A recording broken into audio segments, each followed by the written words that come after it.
तो उत्तर प्रदेश सरकार के कैबिनेट मंत्री डॉक्टर मनोज कुमार पांडे रविवार को ऊंचाहार विधानसभा क्षेत्र के बाबूगंज कस्बे में आयोजित जन सम्मान समारोह में शामिल हुए। कार्यक्रम के दौरान भाजपा कार्यकर्ताओं और समर्थकों ने उनका भव्य स्वागत किया। कैबिनेट मंत्री पर जेसीबी मशीन के पुष्प वर्षा वो की गई, जबकि आयोजकों ने यहाँ पर लड्डुओं से उनका तुलादान कर सम्मान भी किया है। समारोह में बड़ी संख्या में स्थानीय लोग और पार्टी कार्यकर्ता मौजूद रहे। कार्यक्रम के दौरान डॉक्टर मनोज कुमार पांडे ने विपक्ष खासकर समाजवादी पार्टी पर जमकर निशाना साधा। सपा के हालिया बयान पर प्रतिक्रिया देते हुए उन्होंने कहा कि विपक्ष की ओर से लगाए जा रहे आरोप उनकी घबराहट का परिणाम है। उन्होंने कहा कि समाजवादी पार्टी जनता के बीच दुष्प्रचार फैलाने का प्रयास कर रही है, लेकिन प्रदेश की जनता अब सच्चाई को अच्छी तरीके से समझ चुकी है। कैबिनेट मंत्री ने कहा है कि समाजवादी पार्टी को उन दिनों को याद करना चाहिए जब उनकी सरकार के दौरान सरकारी भर्तियों में अति पिछड़े वर्ग के लोगों के साथ कथित रूप से अन्याय हुआ करता था। उन्होंने आरोप लगाया कि उस समय गरीब और पिछड़े परिवारों के युवाओं के अधिकारों की अनदेखी की गई। उनका कहना रहा कि जिन परिवारों के बच्चे कठिन मेहनत और मजदूरी करके पढ़ाई करते थे, उन्हें भी उनके अधिकार से वो वंचित रखा गया, यानी जो सामान्य अधिकार थे उनसे उन तमाम बच्चों को वंचित रखा गया। ये बात और ये आरोप लगाते हुए भाजपा के नेता और मंत्री मनोज कुमार पांडे नजर आए। आगे आपको बताते हैं उन्होंने क्या कुछ कहा। उन्होंने कहा कि आज देश की जनता प्रधानमंत्री नरेंद्र मोदी और मुख्यमंत्री योगी आदित्यनाथ के नेतृत्व में चल रही सरकारों के सुशासन पर विश्वास जता रही है।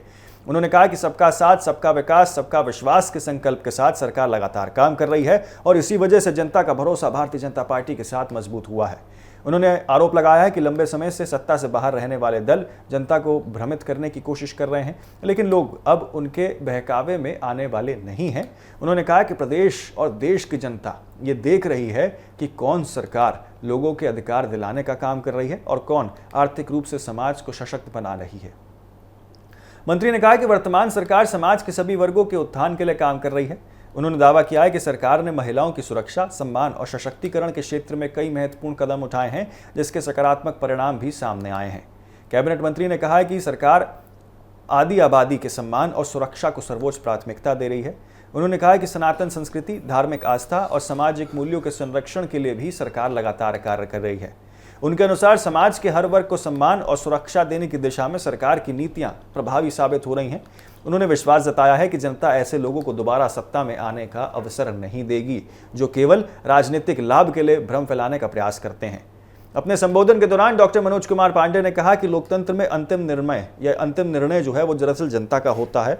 उन्होंने कार्यक्रम में मौजूद महिलाओं का उल्लेख करते हुए कहा है कि जनता धार्मिक और सांस्कृतिक मूल्यों से जुड़ी हुई है और इसी के साथ सही और गलत का फैसला खुद करना जानती है।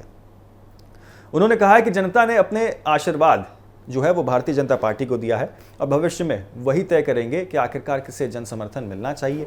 कार्यक्रम के अंत में कैबिनेट मंत्री के ऊंचाहार विधानसभा क्षेत्र की जनता का, भाजपा कार्यकर्ताओं का, आयोजकों का और इसी के साथ उन तमाम लोगों का जो उस जनसभा में शामिल हुए उनका आभार व्यक्त किया है।